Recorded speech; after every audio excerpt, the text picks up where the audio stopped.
Hello my YouTube family. तो आज का जो हमारा टॉपिक होने वाला है वो होने वाला है जनसंचार की परिभाषा और उसके स्वरूप और उसके उद्देश्य क्या क्या है। ठीक है, तो उसके बारे में हम लोग देखेंगे। तो ये स्पेशली मुझे बहुत सारे कमेंट आ रहे थे बच्चे लोगों को जो एमए में है और सेम 2 का एग्ज़ाम होने वाला है, तो उस सिलेबस में भी है और भी सिलेबस में आपको पढ़ने को मिलेगा बीए में भी।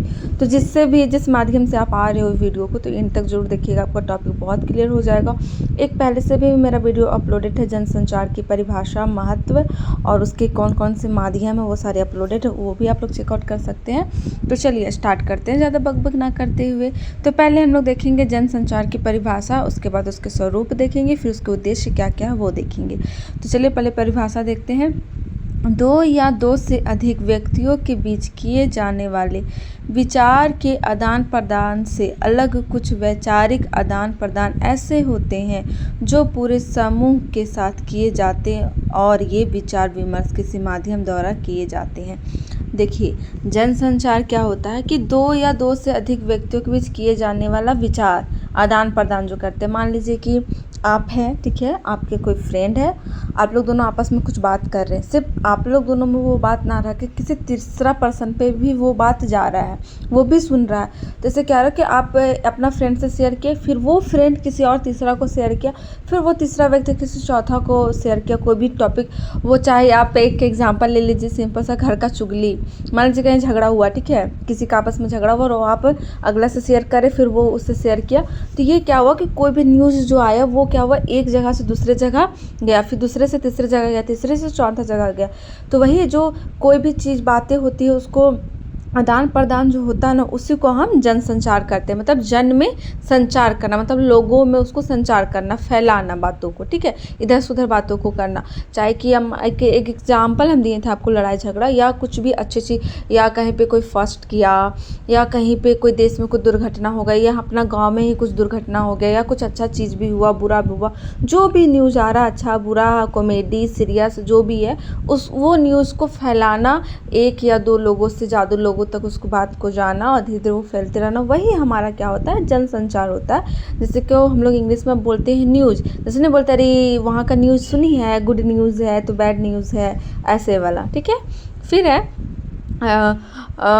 जो पूरे प्रदान है, अलग कुछ वैचारिक आदान प्रदान ऐसे होते हैं जो पूरे समूह के साथ किए जाते हैं, और कुछ ऐसे आदान प्रदान बातें होते हैं जो पूरा समूह में भी किया जाता है। एक होता है कि हम लोग पर्सनल अपना किसी को शेयर कर रहे हैं, वहाँ से फिर धीरे धीरे बात फैल रहा है। एक ऐसा भी आदान प्रदान होता है, ऐसा भी न्यूज़ फैलाया जाता है जो समूह के साथ होता है। मान लीजिए कि कोई गाँव में, कोई समाज में कोई बैठक होता है या पंचायती होता है, तो उसमें क्या होता है कि पूरा आदमी जुटता है, एक समूह बनता है, फिर वहाँ पे बात को रखा जाता है कि इसका घर का कुछ ऐसा मैटर है या गांव में कुछ काम करना है, तो उस बात को रखा जाता है। लोग अपने भी राय विचार उसमें देते हैं, क्या करना है नहीं करना है, तो उसमें भी क्या होता है कि न्यूज़ को फैलाया जाता है। या फिर कहीं पे कोई दुर्घटना हुआ हो, किसी को मालूम ना हो, तो एक जगह गाँव में लोग बैठा कर वो दुर्घटना के बारे में बताता है। या कुछ सीख वाली चीज़ है जो गाँव को लोगों के पास माध्यम नहीं है वो चीज़ सीखने का, समझने का, तो कोई आदमी एक समूह सा जुड़वाता है कि लोग एक जगह इकट्ठा हो और उसको उस बारे में पूरा बताता है कि क्या है क्या नहीं है, कैसे क्या करना नहीं करना है, चाहे वो कुछ काम का बारे में हो या कुछ ज्ञान के बारे में हो। जैसे कि एक एग्जाम्पल, कोरोना आया था तो उस टाइम लोगों तो उतना जानकारी, जिसके पास फ़ोन है वो तो जान जाता था, पर पहले ज़माना में ऐसा कुछ नहीं होता था। तो क्या होता था कि लोग इकट्ठे होते थे और जो पढ़े लिखे लोग हैं, जिनको जानकारी बाहर से आते थे, वो लोग सारा कुछ जानकारी देते थे कि ऐसे ऐसे करना है, ऐसे फॉलो करना है, ऐसे नहीं करना है, सारे कुछ बताया जाता था।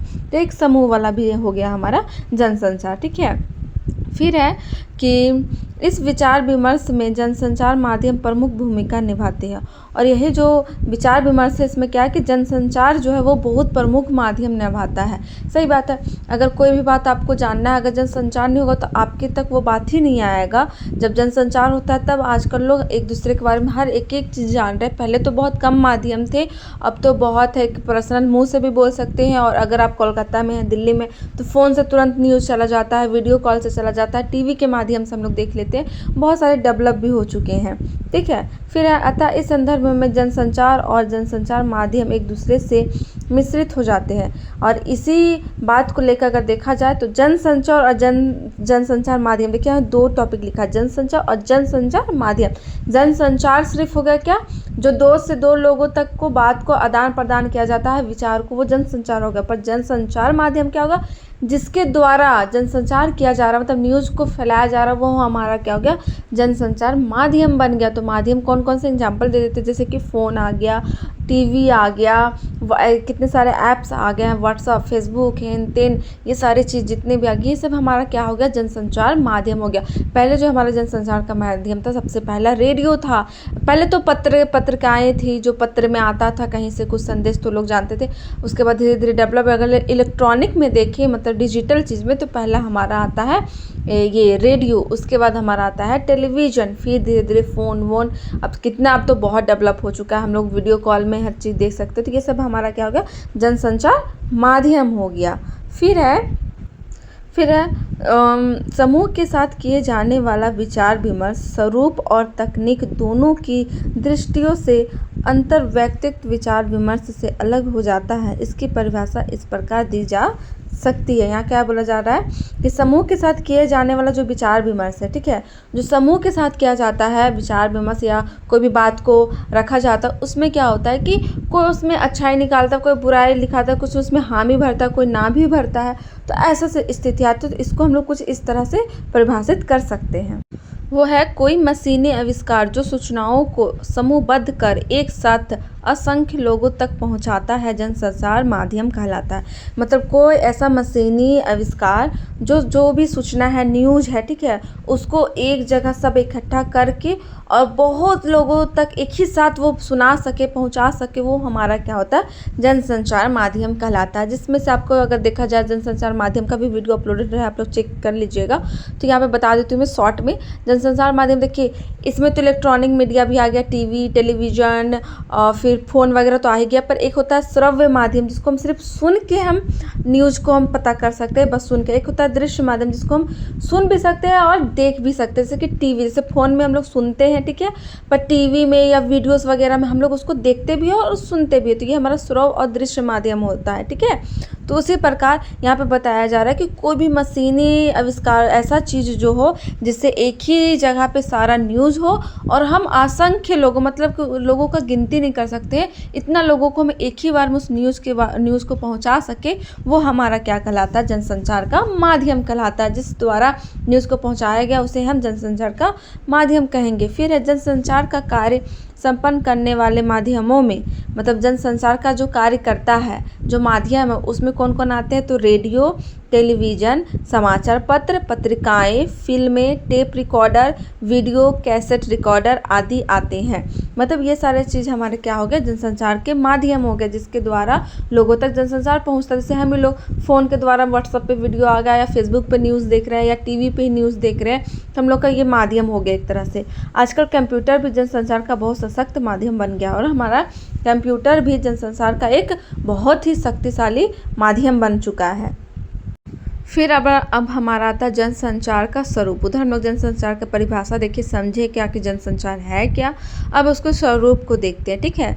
तो जनसंचार एक विशिष्ट प्रकार का विचार विमर्श है। जनसंचार जो है क्या है, वो बहुत ही विशाल प्रकार का क्या है, विचार विमर्श करने वाला जनसंचार है, जिसमें विचार को हम एक दूसरे को आदान प्रदान करते हैं, जिसमें श्रोताओं का स्वभाव तथा समाचारों की पूर्ति वैयक्तिक विचार विमर्श के सर्वथा अलग होती है। जनसंचार के 2 प्रमुख पक्ष होते हैं। देखिए, जनसंचार में एक श्रोता भी एक बोलता है, ठीक है, जैसे कि हम आपको कुछ बोल रहे हैं और एक आप सुनने वाले हैं, तो श्रोता भी होता है, एक बोलने वाला होता है। तो दोनों में क्या होता है, आप कुछ और ये मत से बोल रहे हैं, ठीक है, बस जो सुनने वाला है वो अपने दिमाग से उसको अच्छा या बुरा कहेगा। भले आपके मुंह पे हाँ में हाँ भर दिया कि ठीक है, पर वो अपना अनुसार से अपना दिमाग लगाएगा कि इसमें क्या सही है क्या गलत है। तो जो बोल रहा है उसका मनोभाव कुछ होता है, पर सुनने वाला का मनोभाव कुछ और होता है। तो इसमें थोड़ा सा अंतर आती है।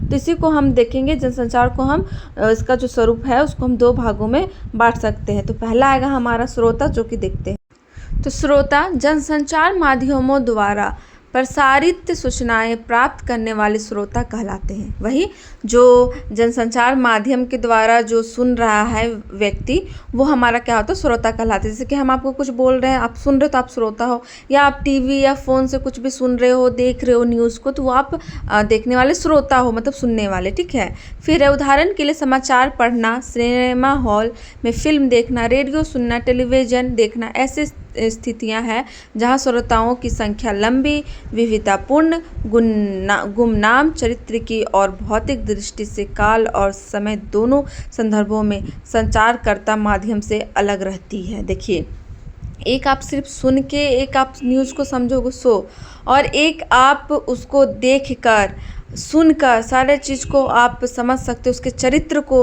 मतलब उसमें जब आपको न्यूज़ को देख रहे हो, ठीक हो, आँखों देखा देख रहे हो कि क्या घटना हो रही है, तो उसमें आप लोगों का एक चरित्र देखोगे, क्या कर अपने दिमाग से उसका अनुमान लगाओगे कि इसमें कौन झूठ है कौन सच है। तो इतना डिफरेंस हो जाती है सुनकर सिर्फ और एक देख कर न्यूज़ को ये करने के लिए, इकट्ठा करने के लिए, ठीक है। फिर है दृष्टि से काल और समय दोनों संदर्भों में संचारकर्ता का माध्यम अलग रहती है। श्रोताओं की यह बड़ी संख्या किसी एक स्थान पर एकत्रित नहीं रहती। और देखिए, आप सिनेमा हॉल में, ठीक है, या रेडियो में, ये सारे चीज़ ऐसा है, टेलीविज़न में बहुत को एक ही जगह बैठकर, चाहे एक ही जगह खड़ा होकर एक ही साथ बहुत झुंड में लोग सुन सकता है, देख सकता है, समझ सकता है। पर आप पर्सनली किसी को एक जन को बोल रहे हो तो वो उतना समझ में भी नहीं आएगा, उतना अच्छा भी नहीं लगेगा जितना आप देख कर कोई चीज़ को रुचि से आप सुनना समझना चाहोगे। और एक ही समय पर, एक ही टाइम पर, मतलब 5 मिनट का अगर कोई बात है तो 5 मिनट में लगभग 100 भी, 200, 300 आदमी भी एक ही चीज़ को एक ही साथ एक ही टाइम लिमिट पे देख सकता है, समझ सकता है। पर अगर कोई व्यक्ति कुछ बोल रहा है तो उतना ज़ोर से वो बोल ही नहीं पाएगा कि वो सुना सकता है। हाँ, बॉक्स लगेगा तो उसमें इलेक्ट्रॉनिक माध्यम आ ही गया, बॉक्स मैक्स से आप सुना सकते हो, समझा सकते हो। पर जो रियल घटना जहाँ पे हुई है उसको अगर वीडियो चला दिया जाए और आप सिर्फ एक बोल के बता रहे हो उसमें, और वो वीडियो देखने में बहुत डिफरेंस आ जाती है, वही यहाँ बताया जा रहा है। फिर है यह जनसंचार माध्यम के ऊपर निर्धारित है, जैसे टीवी नेटवर्क प्रोग्राम को देखने वाले पूरे देश में फैले करोड़ों लोग हो सकते हैं, परंतु पुस्तकें और समाचार पढ़ने वाले की संख्या कम हो सकती है। सही बात है। देख लीजिए, आप पुस्तक पढ़कर और बस समाचार पत्र पढ़ के आप उतना मनोरंजन, मतलब कि उतना रुचि से आप न्यूज़ को नहीं समझ सकते, बस हाईलाइट पढ़ लीजिएगा, हो जाएगा। पर आप टीवी या फ़ोन या रेडियो के माध्यम से जब आप सुनिएगा और उसको दृश्य को देखिएगा तो आपको ज़्यादा समझ में आएगा, और उसकी संख्या भी ज़्यादा हो सकती है, होता भी है, क्योंकि आप एक साथ सुन सकते हो, समझ सकते हो। पर बुक में क्या है, एक बार में एक ही व्यक्ति पढ़ सकता है, या समाचार पत्र है एक बार में 1 से 2 ही व्यक्ति पढ़ सकता है, या एक ही पढ़ सकता है प्रॉपर, ज़्यादा एक बार में कोई सुन या पढ़ नहीं सकता। पर टीवी वगैरह में एक ही साथ बहुत को पढ़ भी सकता है, तो सुन सकता है। और दूसरा आता है संकलित सामग्री। एक पहला हमारा हो गया श्रोता इसके स्वरूप में, दूसरा संकलित सामग्री, ठीक है।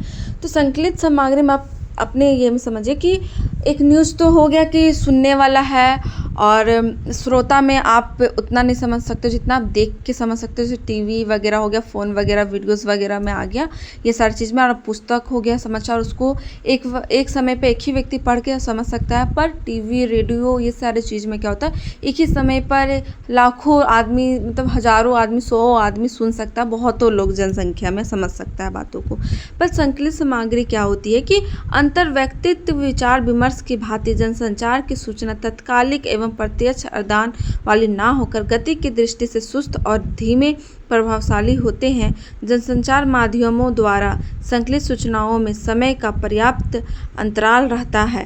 क्या बोला जा रहा है कि देखिए, संकलित सामग्री में क्या, यहाँ पे खुद से समझिए कि जो भी अगर कहीं पे कुछ घटना हुआ है, या ठीक है, या किसी के घर में कुछ हो गया है, या अच्छा या बुरा जो भी है, जिस तरह का भी न्यूज़ है, तो कुछ ऐसे भी न्यूज़ होते हैं कि बस उसको अनुमानित बोला जाता है कि शायद लगता है ऐसे हुआ होगा, शायद मर्डर नहीं, खुद से सुसाइड किया होगा, शायद उसके घर में लड़का नहीं लड़की हो, मतलब कंफर्म नहीं हुआ रहता, तब का हम बात कर रहे हैं। तो एक शायद में वो चल रहा होता है, वो ऐसे कुछ ऐसे न्यूज़ होते हैं, जनसंचार होते हैं, जिसमें पहले सामग्री को संकलित करता है, जमा करता है, इकट्ठा करता है, पहले सारी चीज़ को कन्फर्मेशन हो जाती है, तब उसको या न्यूज़ वाले हैं वो टीवी में दिखाते हैं, या बताते हैं, उससे पहले कोई न्यूज़ वो कंफर्म नहीं करते जब तक वो खुद कंफर्म नहीं हो जाते। और कुछ ऐसे जनसंचार होते हैं, बस वो मुंह पे आया, जो भी आया एक दूसरे को हम आदान प्रदान कर देते हैं, बोल देते हैं, वो न्यूज़ फैल जाता है, चाहे वो झूठ सच जो भी हो। पर यहाँ पे दूसरा भी होता है जिसमें आपको पूरा कंफर्म होना है कि ये सही है गलत है क्या नहीं है, तभी उसके बारे में आप पूरा समाचार पत्र में छाप सकते हो या टीवी में दिखा सकते हो या फ़ोन में या किसी को भी रेडियो में भी आप सुना सकते हो, जब तक आप वो उसका सही झूठ आप पता ना कर लो। तो ये हमारा होता है संकलित सामग्री, जिसकी धीमे क्या वो थोड़ा सुस्त होता है ये, और बहुत धीमे, और इसका थोड़ा सा जो समय सीमा है वो थोड़ा ज़्यादा टाइम लगता है, क्योंकि इसमें सारे चीज़ के बारे में तह तक जाना होता है, सच्चाई पता करना होता है, बहुत लोगों से पूछताछ करनी पड़ती है, तब जाके सच्चाई पता चलता है। तो इसमें समय लगता है और ये न्यूज़ थोड़ा धीरे गति से चलती है, क्योंकि इसमें समय लगता है, लोगों को वेट करना पड़ता है। तो ये था हमारा जनसंचार का परिभाषा और स्वरूप और इसकी उद्देश्य। नेक्स्ट वीडियो में आएगी, आप लोग कमेंट कीजिएगा तो ज़रूर आएगी, और ऐसे भी आएगी ही आएगी, क्योंकि ये वीडियो बहुत लॉन्ग हो जा रहा था, तो एक ही वीडियो इतना लॉन्ग बनाना सही नहीं होता। तो मैं एक सेपरेट जनसंचार की उद्देश्य क्या क्या बिल्कुल अच्छे एकदम सरल भाषा में बना के डालूंगी। और ये वीडियो आप लोगों को कितना हेल्प हुआ, कितना अच्छा लगा, कमेंट सेक्शन में जरूर बताइए, ताकि मुझे मोटिवेशन मिले और नेक्स्ट वीडियो डालने का मन करे। बाय।